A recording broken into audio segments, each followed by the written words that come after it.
counting down, pretending we're starting. Ding. Thank you for being my first guest. I we talked. I mean, first of all, the funny thing is we've been at this for 20 minutes, and I'm fumbling through the tech, and it's been a hilarious nightmare. And I promised I will share all the outtakes, but we think we're ready. Let's go. By way of starting, we're not going to do the awkward tell us your bio thing. We'll just let that happen organically as we chat. But I thought a great place to start was to have you tell the story of how we met. 100%, Jordan. First of all, great to be here. Episode 1. So much fun. Didn't even mean to rhyme that. And Jordan and I met a very serendipitous encounter at the onset of Sales Rap.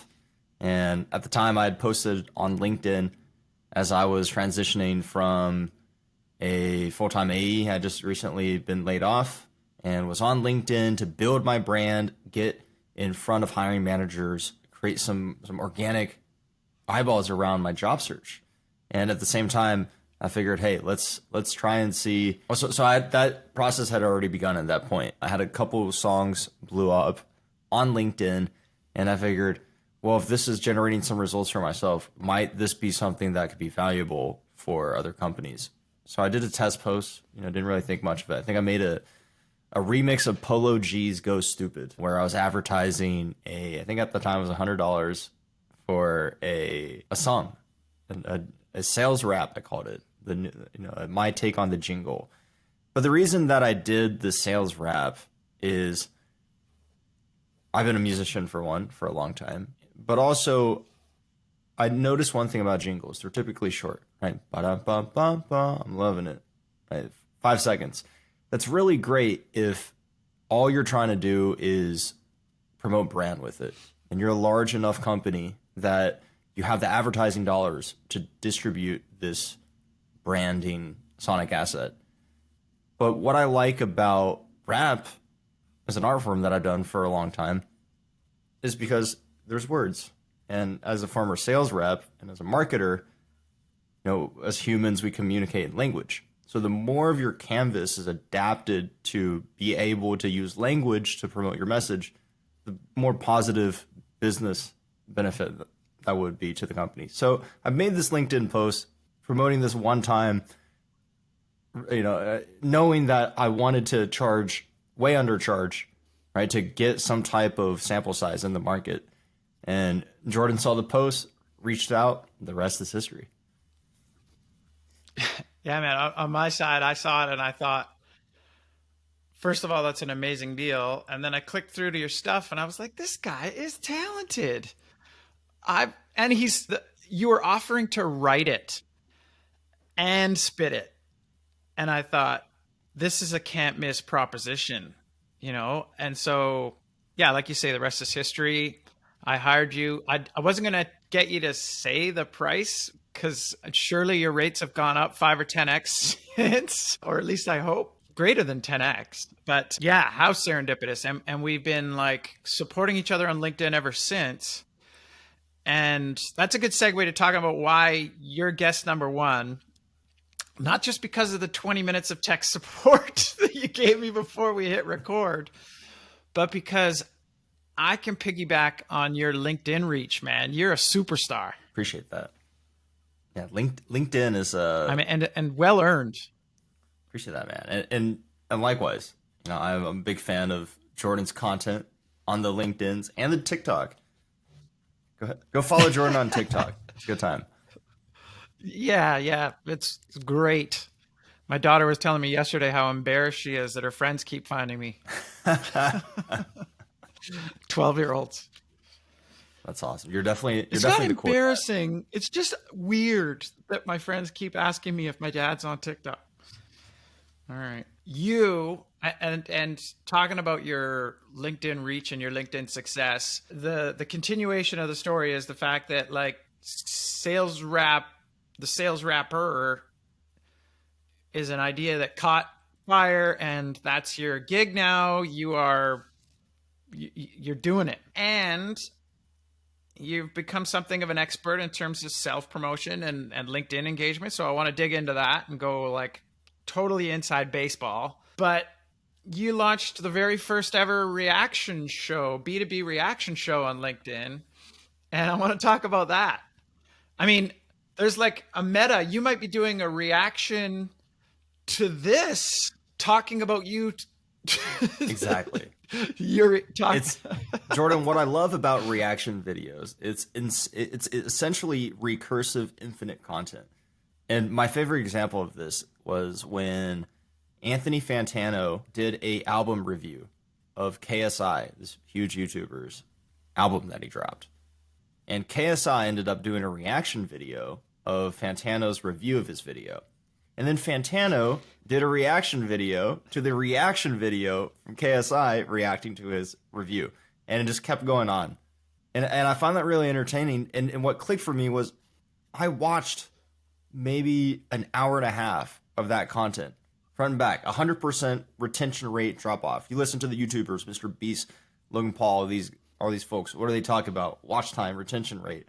And so what you have is a very easy way to create a lot of long form content, which is good for the watch time and building that deep connection with the audience. But you also have an abundance of overall content, the long form, that you can repurpose into clips. And now when you go through TikTok and you go through Reels, Shorts, all these platforms, even LinkedIn, all you're seeing is clips. That's the most popular form of content on the internet. I mean, this show is a long form recording that was always designed to be clips. If people listen to the full episode, great. If you're, hey, listen, if you're listening to the full episode, love you. But more likely you're seeing an outtake or a clip on LinkedIn, right? 100%. Or TikTok. TikTok. I mean, we recorded the great TikTok stuff before we officially started when I was absolutely bumbling through figuring this stuff out. And for all I know, half of it's broken and it didn't work. Jordan, you know what I love we are. about this moment, though, is I think you're doing a really good job of, everyone talks about authenticity, but what does that really mean? Right, I think having those moments and in this podcast episode right now, having that meta awareness, it just goes to show that a lot of times, I think in most cases, it's always better to ship, always better to go forth, and so you have data points and sample size, and you know what to improve the next time, rather than, if we would have spent the first half hour fumbling through the audio stuff and didn't get to recording, right, then we'd have to reschedule and whatnot, and the momentum gets halted. So I love that we're here right now having this conversation. I was worried that we would have to reschedule because there would be a blocker, but I was also willing to cock it up in the biggest way. Like I said, I don't know whether or not they're seeing a mirrored version of my logo, and I'll live with it. I don't care. Yeah. But thank you for acknowledging that. That's exactly what I preach, right? Is don't let perfection be the enemy of good enough, or certainly of starting.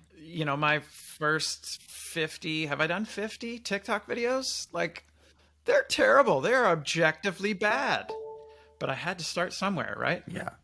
100%. I mean, I've done maybe 600, we went 600 TikToks, and they're still bad. No, man. I mean, when you do 600 TikToks, there's some gems amongst the stack, right? Like, that's the other thing too, is that if you don't ship, you don't know what's going to hit. Yeah, 100%. So I think this is a fun topic for me. I've been a sound engineer and in the music side of things for about 15 years. So it's been really cool to see a lot of podcasts, independent streamers and whatnot start getting these setups, right? With the lights and the camera and the action and the microphones. Jordan, you're using, and earlier in the call, we talked about your background in communication, media, audio, broadcast. And what I notice and I really appreciate is that you have your mic set up properly. It's, you're not right up on it getting the proximity effect every sentence, right? And it's pointed in the direction, and there's some leveling going on in your audio so that, because I think a lot of people, let me turn off my effects, for example, right? So now you hear me with no processing. and suddenly I'm super quiet. Right. And when I go far away from the mic and I'm moving around, or when I get up really close, it sounds really different. And what do we do? Because we're humans, we tend to shift around. So what I've done is I've added Yeah. some EQ, taking away the EQ is equalization, or you got an equalizer. It's audio effect, and it takes away the boominess and the muddiness that's in my vocals, making it more pleasant. I'm adding some boosts as well, getting me a lower rich end in my voice, some air and clarity in the mid range. And then I'm also throwing on a noise gate. So when I'm not speaking, you don't hear me move my arms around, right? If I turn off this gate, if I turn it on, you don't really hear Wow. it. By comparison, I'm using the Amazon recommended directional mic. And then all I did, and this is the audio tech in me, was to check my levels and make sure that no amount of booming my voice was going to get me above 0 dB and end up with that muddiness. And that was enough for me. It sounds great. I think I'm guessing you're using like a Shure SM58 or like maybe a Behringer UM87. Funny you should say that because it's actually the Audio Technica 2100X Okay, or very cool. whatever. I like these dynamic microphones because the mic I see everyone in SaaS use is the Blue Yeti mic, which is a USB.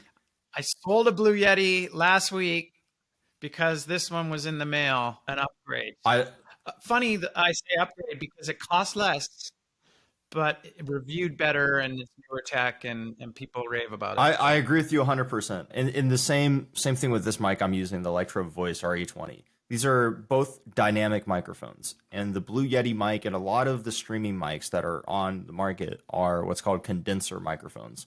So the issue with condenser microphones is they're a lot more sensitive to room noise, to movement in the background. So if you are a professional and you want to have great quality audio, but you want it to use it in a live setting where you want to reduce background noise, then the dynamic microphones that Jordan and I are using right now is the best option. Tell me about some of the decisions that you make about the stuff that you share on LinkedIn, because there is some objectively ridiculous stuff coming out of your feed. Make the poll make an F. I mean, and it works, man. I mean, you're just trying to draw attention to, yourself as the sales rapper. And that's what this is about, right? Is we're looking for reach, we're looking for engagement, and you're a master at it. And I want to just get inside your head a little bit there and tell us, how can some of that rub off on the rest of us? Yeah, 1,000%. I think to distill that in the most actionable, shortest soundbite possible, copy. It's nothing on LinkedIn is new. For video stuff, I go look at YouTubers, what they're doing now, what they're doing the past 5 years, what's been popular, including reaction videos, right? There's a reason that everybody does it. And what's cool about LinkedIn is that you don't have that competition. You're not competing with people that have the ultra expensive full frame cameras that are shooting in 8K. You're not competing with people who are rolling around with full-time video editors making amazing Mr. Beast level content just to get seen. If you have video on LinkedIn right now, you are already in the top 0.1%. If you have slightly good video, right? I went out and invested in a lot of equipment recently. And, I think the presence on the podcast and the invitations speak for themselves. So copy what's working, knowing that everyone complains that LinkedIn, oh, it's so behind, it's so behind. Well, take advantage of that. And then for polls, same thing. I go on Twitter, I go on YouTube community pages where polls were very heavily pushed in the algorithm. It's actually where I got the make a F with the poll, make it E. People do all kinds of funny stuff, right? Which one would you rather fight? 100 duck-sized horses or one horse-sized duck? That view got 750,000 views on LinkedIn. Incidentally, absolutely 100 duck-sized horses. Oh, yeah, I'm 100%. kicking duck-sized horses all day. No chance I want to take on that duck-sized horse or horse-sized I've duck. asked this question to so many people, and everyone always picks, oh, yeah, strength in numbers. Why do I want to fight the large duck? I'm like, no, you don't. A horse weighs a ton. 1,000-pound horse Yeah. or 1,000-pound duck with the sharp talons on the foot. I don't know if people here have ever been around ducks and seen their feet. They have nasty claws. They can get violent. The comedic timing of the clip that you shared from that event where you said, "I don't know, man, that beak." And it's just that edit laughed. That's terrific insight. Like when you're talking about where you get these ideas from, and I wanted to piggyback on that and say, I mean, we talked about reaction videos and the popularity of those, and the fact that you're the very first one to go onto LinkedIn and try this. You know, last week it was, you were just looking at old school turkey advertisements from TV. That's technically B2C, so maybe a bit of a departure early in the B2B Reacts repertoire. But I would just to add to your tip, I watch my kids, like the stuff my kids watch. And it's reaction videos, or it is a lot of the stuff that you're talking about with the influencers and the Mr. Beast content and things like that. But super smart insight to say how we're not actually competing with that on LinkedIn. Like you and I with lights and the decent quality mic and the green screen, the Elgato light and green screen, dude. Like, yeah, 1%er for sure. Come at me, LinkedIn. I got this. Oh, hold on. I gotta do one of these. Where is it? I'm supposed to be hitting a little button here every time something clever happens so I can mark my clips in Riverside and find them later. But I feel like all of That's late, but that's the effect I wanted to play for you. I feel like all of this stuff is gold. I'm going to be like I have a glut of awesome clips that we're going to be turning around and sharing on TikTok and subsequently LinkedIn. Let's go. I knew this was going to be fun, dude. You had to be the first guest because of the nature of all of this, right? It is talking about like this was going to be the inside baseball episode. What does it look like for an old dog to learn this new trick of, even though I've got some experience in TV and radio, I've never used a virtual cam before today. There's a bird's nest of tech here that I'll cover in another episode, another time, of all of the stuff I have. I've got the little audio reflector for the mic. Like there's a lot of new stuff going on here, and I knew it was going to be a struggle. And I was like, who in my network will be the most understanding of of the clumsiness that will result? Hey, what is the most popular thing you've ever shared on LinkedIn? Most popular thing. I got close to 1 million views on a poll. This was when polls were pushed super heavily in the algorithm. And it was... That's its own insight. Look for those signals. Right now it's carousels. What is LinkedIn showing? Right now it's carousel. So I'm getting a couple, actually. I just paid someone to make a few for me right now. But hot tip, everybody, you heard it here first. The most popular was a poll, and the question was, what's the greatest athlete of all time? I think the options were Michael Jordan, Tiger, Babe Ruth, Tom Brady, I think, or maybe pardon my language, but you didn't have Serena in there? you know what? Oversight, I almost bro. got canceled for that. Like, this is a very... Well, like the marketer in me thinks sometimes those omissions are what drive engagement. Yeah. I've done that in, when listicles were hot. Ooh. If you want to go back to, when you publish a listicle and you leave somebody off specifically because people are going to comment, but you got to have that diversity representation, man. Serena not being on that list was a major oversight, and I'm calling you out on that. I 100% agree. Once I saw the first comments, I could do nothing but agree. Ferocious enthusiasm. So, but that was very polarizing, right? Because I think everyone has their take on who the greatest athlete is, but also what makes an athlete great, or what makes anything great. So that question itself, I think, also asked or forced people to ask themselves a lot of other questions, right? For me, I asked myself the question of what is the narratives and media that I consume in which my immediate 4 picks would be biased against more representation in my initial choices. So that was very thought provoking. I think a lot of folks saw that and there's almost this snowball effect as well when you see a post pick up a lot of traction in the comment section, and there's a lot of intelligent conversations going on, people will binge read through the content, the comments, as well as additional content. Driving up that dwell That's right. time. And I've found too, the only popular thing I've ever shared on LinkedIn was when they enabled the double click like, and I created the tile that said double click this to see LinkedIn's new feature.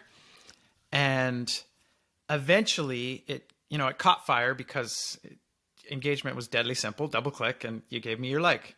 And then the comments were like, nice one, like, oh, you got Yeah. me, that kind of thing. And then it reached like a tipping point, and that's when the haters showed up. And they were like, you tricked me, you filthy. And it was like, bro, take your like back. But like, do you realize the irony of you getting so angry about this and piling it on in the comments and giving me like, like I was like coming at them with Princess Bride memes and stuff, like trying to Yeah. diffuse the anger. Like, bro, it's a like on a LinkedIn image post and you're getting so mad. And what makes them mad is the amount of engagement that the post got. They're just furious about the fact that somebody is succeeding and tricked them into this like. And I just thought that was like, it's, I've always said that haters are proof that you've made it. And that's the only time I've ever actually received any hate on LinkedIn, which I guess is proof that I have not made it. I'm laughing at my own stuff an awful lot today. It's some pretty good stuff, man. And I will say, I think you got to caveat that statement. I think that there's case, and it's funny because this is true of a lot of Canadians I know. We're like, Jordan, you're just a nice guy. You're like a pleasant, enjoyable, value add human to I think most people's lives. So who can hate that, right? And that just goes to show the people that are casting hate, we probably don't want them in our communities anyways. Man, thank you. I appreciate hearing that. I don't get tired of hearing stuff like that. That means a lot to me. What advice do you have for other LinkedIn creators as far as increasing their reach, having things to say on LinkedIn, essentially succeeding at the game of networking on LinkedIn, which is what the platform was always to do? Yeah. So I'm going to give my unpopular opinion, which is also one of the things that's getting so much engagement right now. Start any post with unpopular opinion. The templates, I mean, that's an answer to the question already, right? Unpopular opinion as the hook, and then proceeding to share a very popular, uncontroversial opinion that everybody can. Anyway. Yeah. So my actual unpopular opinion is that you absolutely don't need to make good content or be a good content creator to succeed on LinkedIn and get reach. All you have to do is play the game. It's all politics. It's what I call influencer Pokemon. We all know if you spend more than a month on LinkedIn, you know who the major players are, who gets the most reach, right? And it's kind of like in rap when you get a feature from Drake, right? What they call it a stimulus package. You could be the French Montana or the Block Boy JB, right? And you get that Drake feature, bam, your song's number one, you're streamed on Spotify, and bam, now a record label signs you. Right. And I think it works similarly on LinkedIn. So I play the game. I'm not ashamed of it because not just anyone can get the support from the big dogs. Right. You have to add value in some way.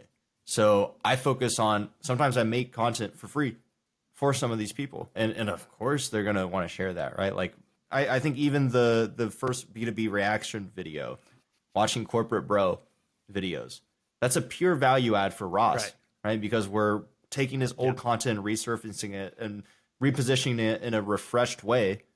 And that video got 23,000 views on it, and it's a piece of content celebrating his work. So, of course, Corp was happy to come in and drop a content and boost that post as well, right? And I think it's the great first choice. It's the concept of giving. And Jordan, I think you do this really well. I see you active, leaving comments on other people's posts, right? And I think that's where some of your brand and recognition has come from. And I think that the hardest part of LinkedIn is how do you do that consistently day after day, even when the algorithm is down or the usership drops off around the holidays.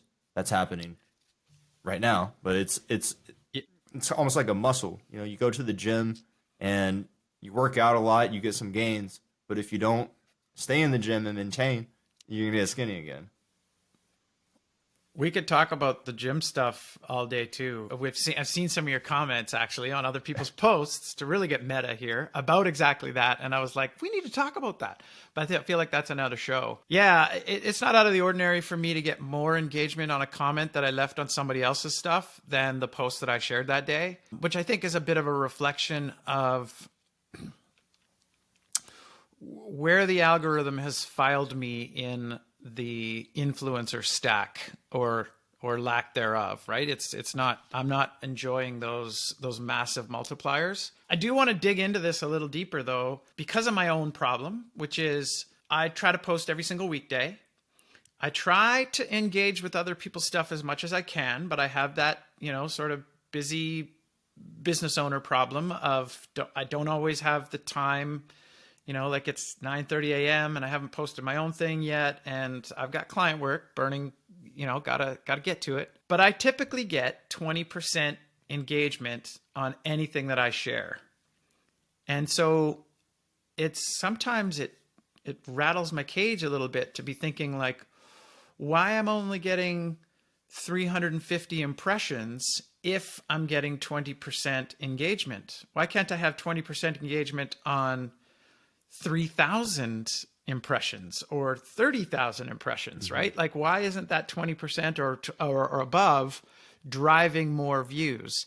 And so what I want to ask you is, what is the unseen threshold in terms of either consecutive days or the level of engagement that you think the LinkedIn algorithm is using to determine the haves and the have-nots, if that's a way to say it? Yeah, I would say that I've never seen anyone under 5,000 followers consistently get into the what I call where I'm at right now. I'd say I'm kind of in the mid-range of view-wise of all LinkedIn creators, but with a significantly higher engagement. It's probably actually in the 1 to 2% range, but you mean active Like daily yeah, creators. like the influencers, if you will, which Do I need to be posting on Saturday and Sunday? it can only help. I don't think it would Yeah. hurt. In fact, I would say for a week or a month, try posting 2-3 times a day and just be hyper present. Because what I've noticed is some of these folks that blow up really quick. Because I've always been slow growth, slow and steady. My engagement's always been 2 to 4 times higher than anyone with a similar follower count, and I consistently get posts So your that stuff is better. I like to think that but I also got to give a lot of credit to my community because I think because my stuff is differentiated, the influencers that have the most power to boost posts always come and mess with my stuff, right? And they're fans of that. So I'm I think that's a bit of a chicken and egg thing, right? People care about your stuff because it's good, and they care about you, and it's like a snowball. yeah, but I will say I have the luxury of I have a lot more free time and bandwidth, at the moment or when I was running this. So I probably spend 2 hours a day on LinkedIn, right? And I know that's unrealistic and impossible for most people. So that is my advantage, is that I'm willing to just no life grind, and there will be days I leave 100 comments, right? And the next Yeah. day I'll come back and leave 25 more, and it's a pure volume game. Yeah. Like there's no way you don't get at least into the mid range of influencers if your volume is just significantly higher than everyone else's. There are people hearing that are really discouraged to hear that because of the sheer amount of effort involved with making Yeah. something like that possible. I bet you I spend 2 hours a day on LinkedIn, but it's Yeah. asynchronous. It's checking notifications. Is there anything I need to follow up on? Yeah. It's not two Oh, hours of that's interesting. dedicated So I focused probably work like spend what more you're talking closer to about. 4 hours a day on LinkedIn. So and here's the thing, right? Yeah, I live a that's more very like it. unhealthy and cognizantly and consciously, and it's my choice to do so because I'm 26 and I can, right? And I won't always be able to do this. So this is my advantage. I have more youthful energy than a lot of people in this space. But something that works really well though is, I mean, and you know, my screen time, by the way, last week 13 hours a day was my screen time consistently, and this is why I know so much about social media and videos and whatnot, because that's all I do. Right, all I do is watch. Making a study of it. So I see it as work, and that I think helps me keep a balanced perspective and not go overboard into the dopamine burnout part, because it feels like work to me. But what I found works really well though, and some people hate against this, I don't really see an issue with it, is there are paid engagement pods. They do work. I don't get the hate for it. It's like if you're willing to spend and pay money in exchange for value, those things do work. I'm not part of a paid one, but I definitely benefit from communities of engaged people that consistently like my posts and I consistently like their posts. Right. I don't see anything wrong with that. I think that's just being a good community member and being supportive. And then the other thing is there's LinkedIn ghostwriters that will just create content for you, bash it up. And then there's also VAs and there's VAs that will also, you know, go into your account and leave comments for you on other people's posts. So there's more resources out here, because I think people are realizing that LinkedIn is a category where the growth is important. Right. Yeah. I'm not going to out anybody, but I write LinkedIn content for some of my clients, CEOs primarily. And that's just, you know, that's part of the game, as you say.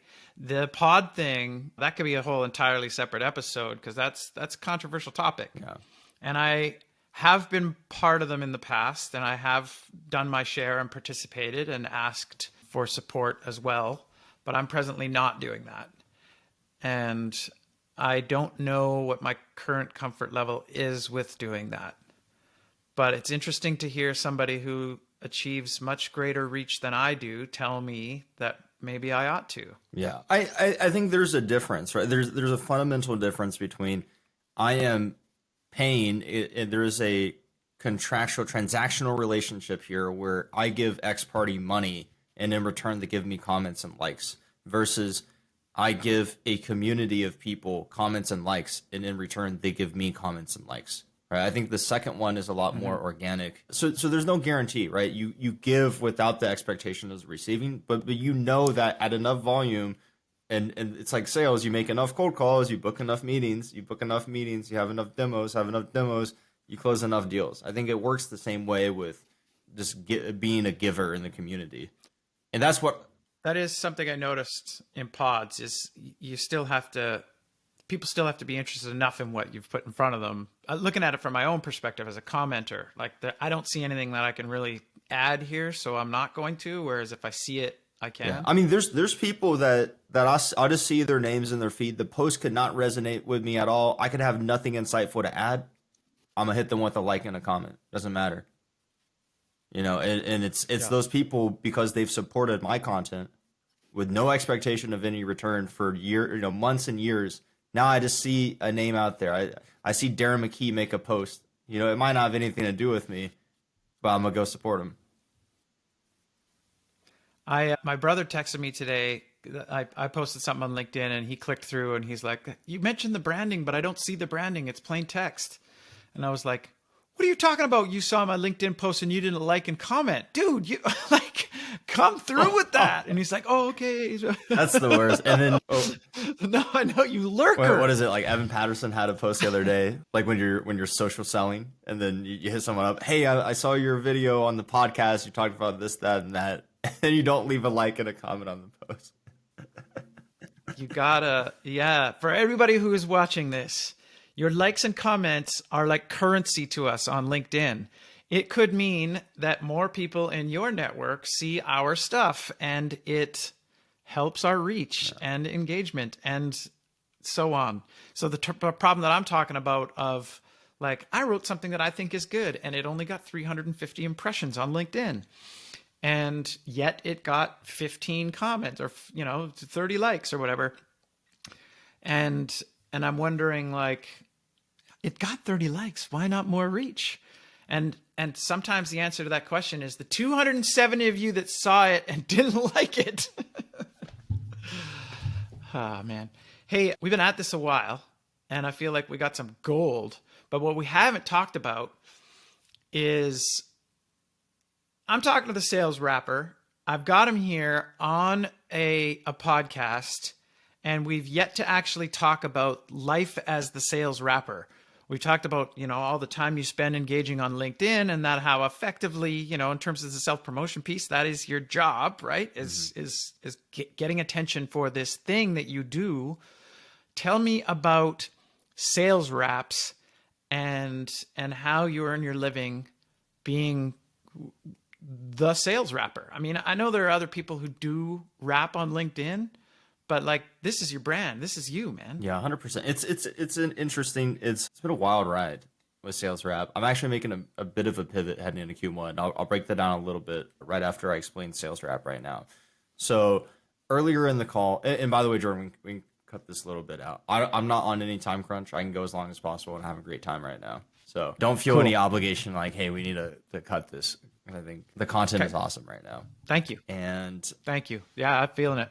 so sales rap, it started out, hey, I used to be a rapper. I can make these creative videos, and it's working for me in a B2B context. Wonder if I can do this for other companies, right? But I didn't really know what the offer was. I didn't really know who my ICP is and what the use case and the value prop actually is.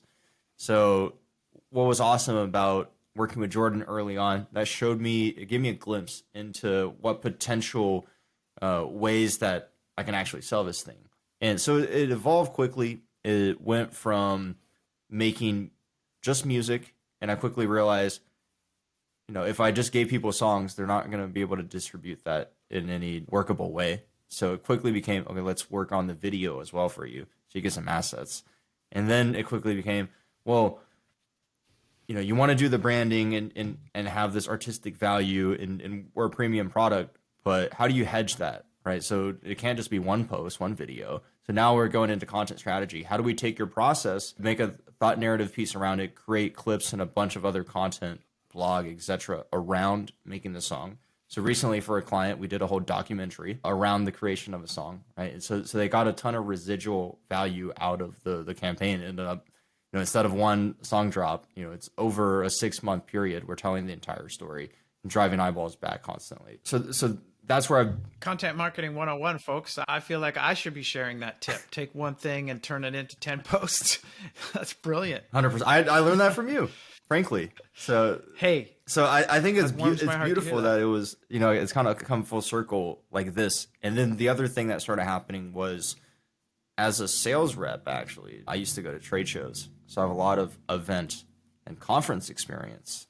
And in 2021 for SaaSter, I was hired to go as an in-person live performance activation. Right? Went viral a lot. There, I had a ton of user-generated content, some UGC from the event, as well as this new way of prospecting at conferences, where a lot of marketers, field marketers, will hire the magician or the balloon guy or get the drink cart and smoothies, what have you, to drive the inbound foot traffic at a conference.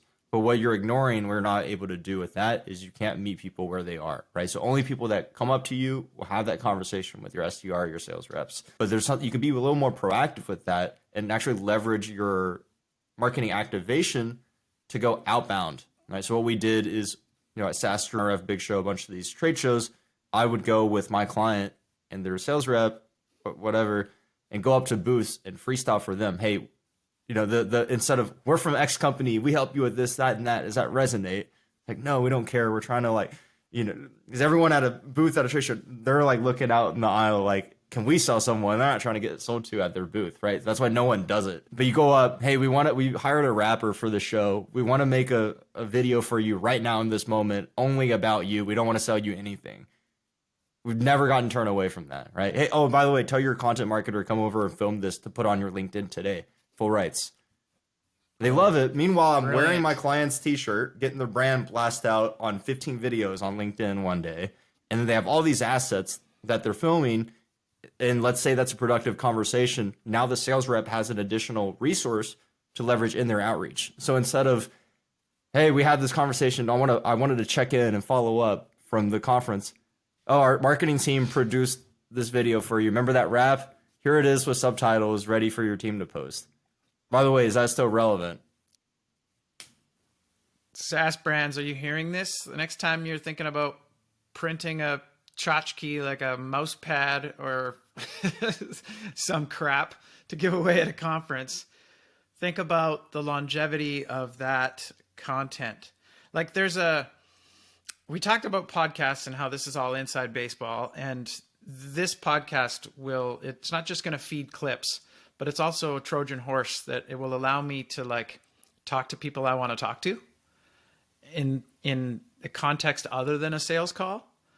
And you're just taking that to the next level, walking up to somebody at their booth and saying, let's create some content for you. And they will never forget the brand that provided that value to them out of the blue. Find your content marketer or get some phones up. Like, wait for a minute till the phones are up and then the guy starts freestyling. I feel like it has to be mentioned that is only possible because of your incredible amount of skill. I have a very, very fast computer up here between my ears. Like I can process information extremely quickly, and I am blown away by what you're capable of doing in the moment with freestyling.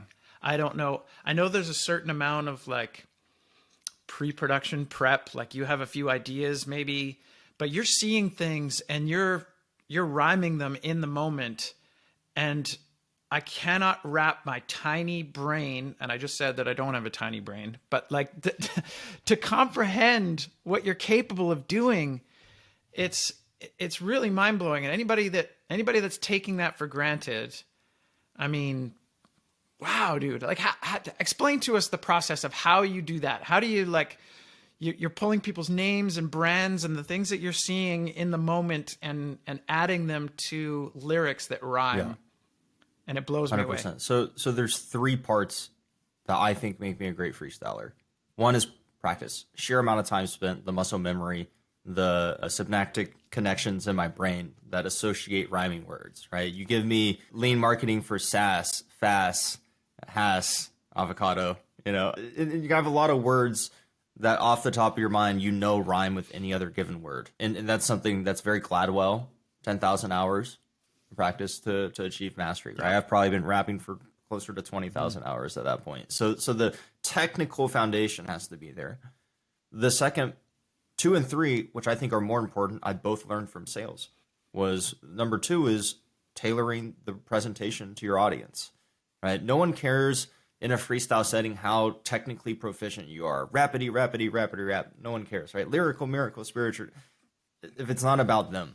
So that's why before every freestyle, I always do discovery and I ask people, what's your name? What's your dog's name? What's your company do? Who do you sell to? How do you solve, what problem do you solve for, et cetera, right? And because I've set myself up for success with this information and having already the muscle memory to be able to associate rhyming words with the key terms they're giving me, I could have slip ups. I could do, not the most perfect flow every time, but because I'm always ending every line on a relevant pain point they have. Right. So they find that more impressive because no one has ever heard a freestyle rap about B2B SaaS or, how to hire global employees in compliance or, marketing recruiters, right? No one hears music about stuff like that. So it's a personalized experience. And then finally, I was actually not a good freestyler until I went into sales and picked up the phone for the first time, even though I had been rapping for 7-8 years at that point, is being able to think on your feet, embrace that fear of the unknown, because it is improvised. You could mess up the next second, but guess what? You mess up, say something wrong on the phone, just keep going, right? And having that experience, fucking up on, excuse my French, messing up on sales calls in the past. It's like, oh no. 5 minutes later, I forgot about that. Oh, okay, it's not that bad. And then I think that's what truly frees the ability to be present and enjoy, have a good time in that moment. I think that's the most important part. Is if you're having fun, that just the chances that everyone else is having fun is so much higher. What was it? Is it Napoleon Hill, How to Win Friends and Influence People? Dale Dale Carnegie. Carnegie. That's right. Everybody loves the sound of their own name. Everybody loves the sound of their own name. And if you can rhyme it in the moment, I mean, you're winning Jordan, this is friends. hilarious. So on my sales calls for when I sell my ABM product, that's literally the line that I use, even referencing Dale Carnegie. So it's so true. This lean marketing for SaaS. And to hear it over a beat, what I said. And you know, I could have called this podcast anything, right? I'm a branding guy. I could have like done a half day exercise with myself, throwing names at the wall or whatever else. The name was obvious. I already have a theme song, dude. You know, like cue the theme song. Let's see. In post-production, Yeah, we're we're gonna gonna add have the this. theme song there. Before I forget, because this was also going to be part of this, you know, self-referential podcast within a podcast thing that we're doing. And for consistency, I'm going to use I already asked you, I got the loop underneath that I can use for clips and things like that. I've got the wrap itself that I can use at the top and tail. What I'm missing is that announcer voice introducing the podcast. And before this, I shot you over a quick script. Now, that was merely a suggestion. I don't want to tell the freestyler what his script is. It's just that my only sticking point is the pronunciation of my last name. But for these podcast clips and for the start of an episode, every podcast needs an intro from an announcer voice. So take it away, the sales rapper. All right, so I'm reading this off of LinkedIn right now. Let me get into the right posture. The LinkedIn message. We know what All we're right, doing. so here's the warm up I use for the radio DJ voice. Ding dong, King Kong, bing bong. Ding dong, King Kong, bing bong. Brrr. All right, now I'm warmed up. You're tuned in to the Lean Marketing for SaaS podcast with Jordan Bean. How we do?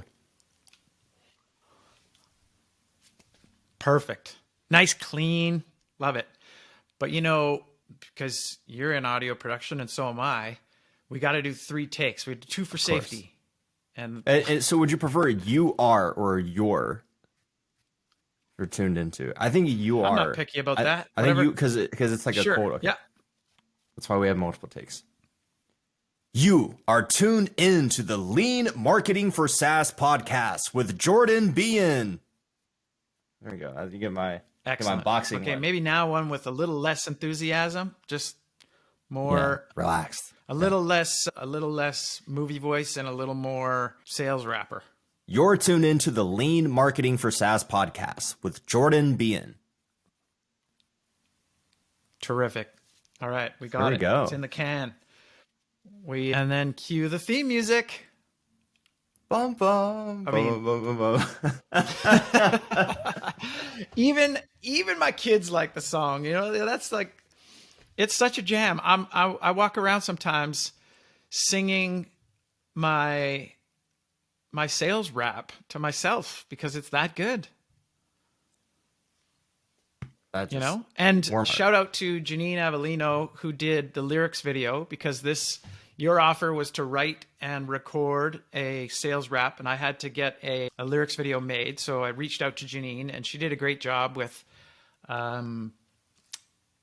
footage of Vancouver and audio boards and, a couple of relevant things. She came at me with a bunch of stuff, and I said, keep that, lose that. And we ended up with what I think is a great lyrics video. And lyrics videos are only good when the lyrics are good, right? Too kind. It was a great video. Shout out to, is it Janine? Shout out to Janine. Yeah. Great video. Here's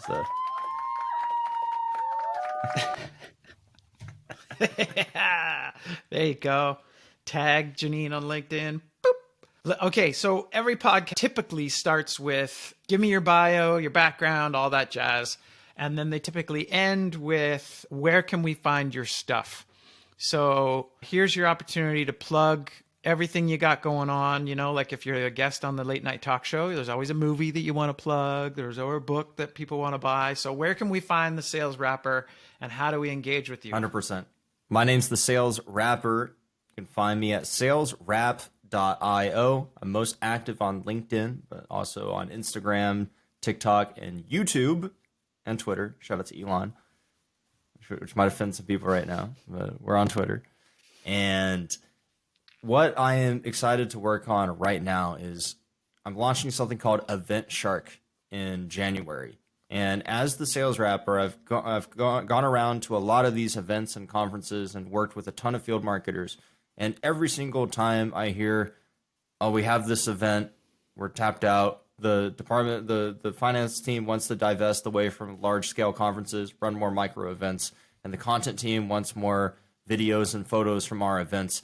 But for some reason, we haven't been able to do that, and people aren't happy from the content side because what happens is you hire a videographer, photographer, they set up the photo wall, and you spend 5 to 10,000 on that side. You do your event On the booth. Yep, and then what happens is you end up with a Google Drive file that's 300 gigabytes, hours of footage. None of them are ready to post on social media, and the issue is because your event vendor, your videography vendor, and your editing vendor, if you have one, if your finance team even lets you spend money on editing at that point, after you've just done the event, hired a videographer, they're all coming from different sources. So it's very segmented, and the budgets don't make sense ROIs right now for a lot of companies. So what we're coming in and doing is a fully hosted managed service where we put on micro events for companies. We allow them to sponsor it. And the goal is you have an in-person gathering where we're batch recording and editing a bunch of social content. So you're killing around 3 birds with 1 stone while minimizing a lot of the different vendor spend by consolidation. So that's what I'm working on with Event Shark. I know this took a completely different turn than the sales wrapper, but it's a big issue that I've noticed happening in this market right now, and this is our stab at a solution for it. Just out of personal curiosity, can somebody still hire you to do that? Because I've never been a huge fan of trade show booths. I think people think about, the visibility of the booth, and they imagine that these sales conversations are going to happen, but nobody actually sets any goals around like, what do we hope to achieve? So for me, as a marketer, my idea is like, I've been to South by Southwest twice, and it was like, obviously we're not getting a booth. We're printing a handful of stickers, and we're going to visit everybody at their booths. And you've taken that idea obviously to the next level by showing up and actually freestyling a rap about the people, about the brand at the booth itself. Is that still a product that people can 100%. Buy at saleswrap.io? So all of the core sales wrap offerings, the top of content, top of funnel content, the personalized ABM music campaigns, as well as the in-person event activation, all of that's still ongoing. This is in addition to that, just because it's what I'm hearing the market wants right now. That's an interesting point as well. You mentioned ABM and top of funnel. Talk about a sales wrap that is not top of funnel and is ABM. So in other words, for those the uninitiated, when we say ABM, we're talking about account-based marketing, where you have a very specific set of accounts that you're trying to attract. And there may be any number of decision makers within that account that you're trying to get in front of. And when we say tofu, that's the top of funnel. That is like the Lean Marketing for SaaS podcast video, which might be the very first time you've heard of my agency. But when you reach out again, when you have a contact and you're trying to reach out again, then you go middle of funnel, and it's like, now we're actually talking about what it is that we do because we got you on the line. Talk about how to use a sales wrap in that context where now you have the contact. Maybe you've had a sales conversation and you know who it is that you're talking about, and you can really personalize the message, I guess. 1,000%. So the best use case that I've seen for this with a very high success rate is when you have some type, not just the contact, but context within the account, right? You know that you have maybe an advocate or champion internally on the deal, but we all know that in modern B2B sales, it's complex. There's multiple stakeholders on every single deal. And it's oftentimes the biggest challenge that reps face is how do we multi-thread effectively and make this a priority point for every decision maker involved, right? So we can achieve internal consensus and actually get the deal moving. But it's really difficult. I could guess where this is going. And it's very difficult to do that with, here's a recap email of we had a productive 30-minute call, champion, one of the decision makers, but you need sign off from this person and invitation from this person, etc. Right? How do we get all of those people on board to have that conversation? Is it's not enough to write a recap email and give us some BS slides and expect them to care enough when they're putting out fires every single day in their jobs, right? But now this is where some creativity and personalization could go a long way. Is you create this asset where it's really only designed for maybe 5 or 6 people to see and resonate with, but you package it up in a format that one, my client can reuse as they clip the first 10 seconds or last 10 seconds, whatever, they can use it on their social media. So they get a net win out of it, even if the campaign doesn't convert at the account level. The prospect that we're ABMing into, they get a 15-second clip that's a fully standalone music video that their content team could use. So it's a process of you must make deposits before you can make withdrawals. You're showing them value. You're leading with value. And then third, most people in the space, most people that get sold to, do not have a music video made about them. And it's goes back to the pattern interruption, the Carnegie principle. And what's really interesting about that is when you think about it in terms of distribution, because one of the biggest obstacles that sellers face is, well, if you have a champion, if you're at that stage in that deal, then you have some semblance of an org chart mapped out, right? You know who the other decision makers are. And I bet if you know what you're doing, you're probably cold calling them and you're probably emailing them and you're maybe not getting anywhere, right? Because you can't obviously rely on your single stakeholder in that company. But the problem that these companies are facing is they're not successful in doing that. But what's a better way than their inbox that will 100% get seen is you distribute within their internal employee communication system, right? So whether they're using Teams or they're using like Slack, right? And that's where you go, with the outbound strategy, you target the folks directly, their direct reports and folks tangentially that work in their company. And your only message, because you're doing the selling in the lyrics of the music you're sending out, the only message in the email and the distribution is, hey, we're fans of your company. We made a song about you and we shouted out your boss. Hope you enjoy. Not trying to sell you anything.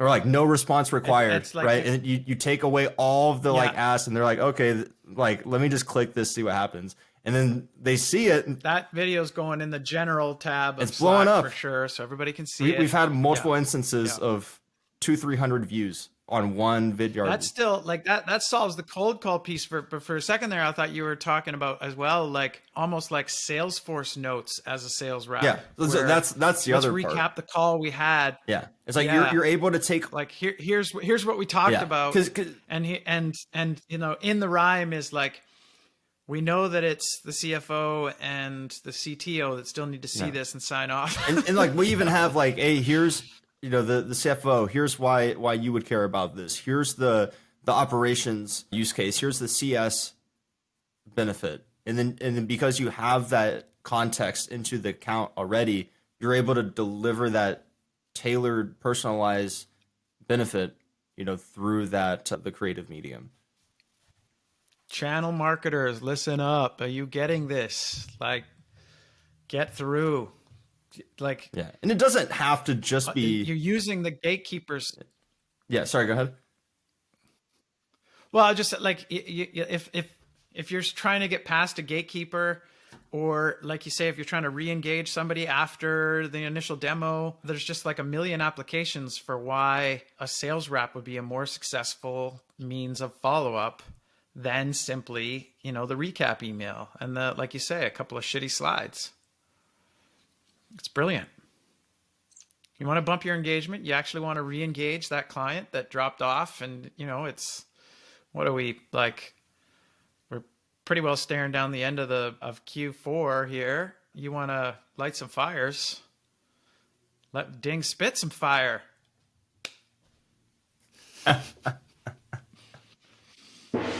How about that for a segue to end our show, man? Yeah, there you go. I feel really good about what we did today. I was worried, and as I said, 5 different pieces of new tech that I introduced with less than 90 minutes to go before showtime. And I believe that I've recorded something here. I see I've got an hour and 18 minutes of recording within Riverside. Oh, yeah, man. Ding. I can't thank you enough, Of man. course, thanks for having me. And I was thinking about this. Like, I don't know where to start with clips. Like, there was so much gold. Every single question was like solid. I'll ask you, what would you share first? what I share, I would start with, well, I would first get all of the clips, or a lot of the clips edited. I'd watch a couple of them.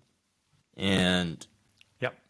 I look at it in terms of what's the most clickbaity. Like I'm a Yeah. hyper realist when it comes to content, right? Like some people want to dress up like their advice to make it seem like morally good. I don't care about morality. I care about numbers, right? So I always go for, what is the most clickbaity, and the format to do now is you don't even ask the question on the clip, right? You just have the question displayed on screen in text, and then you dive directly into an answer, dive directly into a story.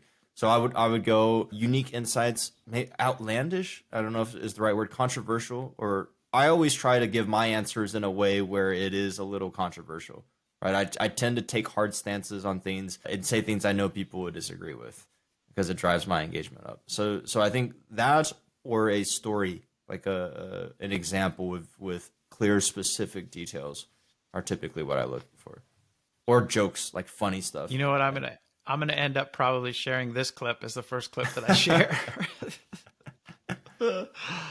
Oh man, this has all been so good. I feel ready to do another one in probably 2 weeks' time. That's my cadence. I was thinking of every second Friday, I'll try to record a new show, and as long as the guest is half good, that should give me enough clips to be sharing in the meantime. And I probably will share a few clips during the subsequent weeks and then keep a few in reserve so I can come back to, and constantly be able to share clips and TikToks and things like that. This is my primary source of content creation now, you could say. I love it. I'm so excited for you, man. Thanks, Ding. Oh man, did I ever choose the best first guest I possibly could? Really Yeah, appreciate it. Like Jordan, I it just had to be. explode you. You're gonna have your next guest come on and their laptop camera and with some AirPods audio, and you'll be like, oh no. I got some ideas, like and shout out to my network. As soon as I shared that tile saying I was starting a podcast, people came out and they offered to be guests, and the right folks are That's offering. good. And like you say too, there's people like there's smart people and creators on LinkedIn that want to get involved in this kind of stuff. So I know I'm gonna have a good run of solid guests for a while, tech aside, but certainly smart content creators and people I can ask good questions of and get good responses. So I'm confident in that regard. But I still think that what you say is true, that you've probably spoiled me for everybody else that comes along, because this is a high bar, man. Appreciate it, man. Should we cap it off with the freestyle? I wasn't going to put you under that level of pressure, but a freestyler is a freestyler, No. right? I mean, you should be able to go in the Yeah, I mean moment. that's what I wanted to do. And then what we can actually have here is we have a chat on Riverside. So this is the part of the audience might not be seeing. I'm gonna play a beat right now, and All I'm right. actually gonna try and play the beat. If you know what I'm talking about. The beat.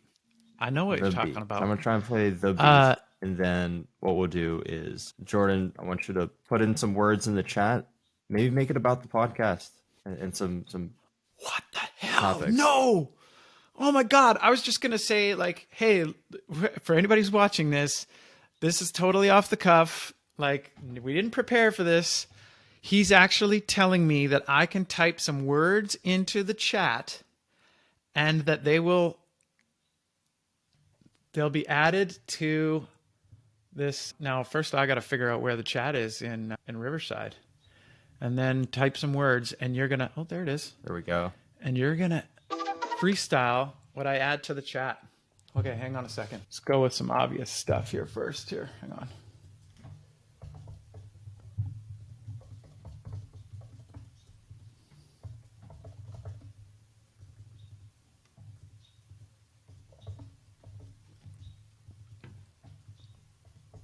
Oh, let's go. Looking up my nose while you know what I mean. Yeah. Check my audio. Let's turn on my reverb. Hey, lean marketing for SaaS. Hold on, let me turn my reverb off. I'm about to talk. Do a podcast, go for a walk. Hey, I never back down. Shout out Jordan Bean with the background. Yeah, lean marketing with the sticker.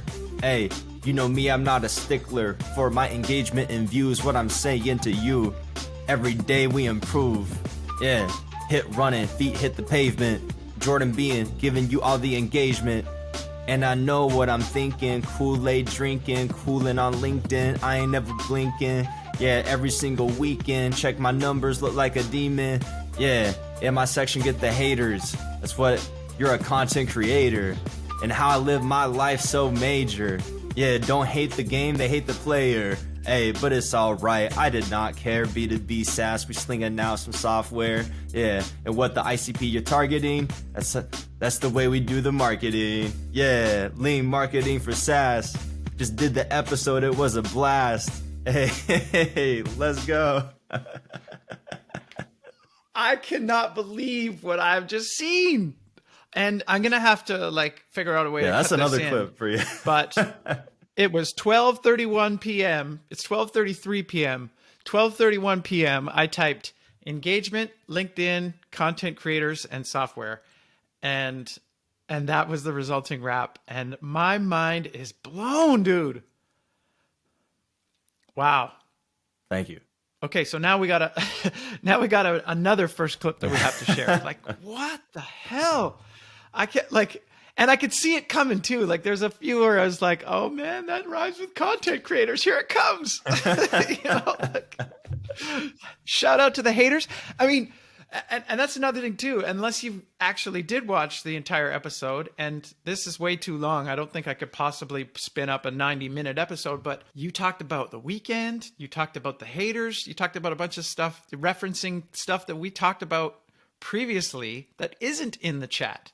And so it wasn't just like you're finding sequiturs off the top of your head necessarily. I suppose that's what you're doing. It's just the stuff that you chose was contextual and relevant to the things that we were talking about earlier. And that's what I mean by those synapses firing. Like, dude, the skill. Appreciate it, man. It's fun. It's a good time. Damn. Shit. We're gonna, okay, so I feel like we could do this all day. And in effect, we have been at it for 95 minutes. And the first 20 was technical difficulties and some of it's recorded, and it's, well, I guess, okay, 97 minutes, or pardon me, 87 minutes of recording. And much of that is hilarious outtakes of clips of me trying to figure out all this stuff. But wow, man, the sheer volume of awesome clips that I have. I need to hire an editor. Shout out to Janine again. We're going to need you because I got like 8. It's a good thing I had you take off the Santa hat, because it's like March, April, May 2023. We're still spitting the clips from this show, dude. Bring it back. Same episode, friends. Same episode. There you go. There you go. We're good. We'll green screen in some different clothing for me. Beauty. Dang, thank you so much, man. Thank you, Drew. I hope somebody sees this and has you on their show, and that they have vastly superior reach to me. I know a few people that have SaaS shows that if you haven't been on Matt Wallach's podcast, you should probably be on Matt Wallach's. And I'll try to think of some others as well, because, man, you're a great guest. I appreciate that, man. This is, and shout out to all the folks that have had me on their podcast. I guess that is one advantage of being the sales rapper is I do a lot of podcasts, you know, it's especially like compared to my experience level and age and my following on LinkedIn. I've been on 15 podcasts, which I think I'm definitely overshooting the expectation at that point. So I'm grateful for that. And I'm grateful that's translated into me today being able to provide a good listening experience for everyone.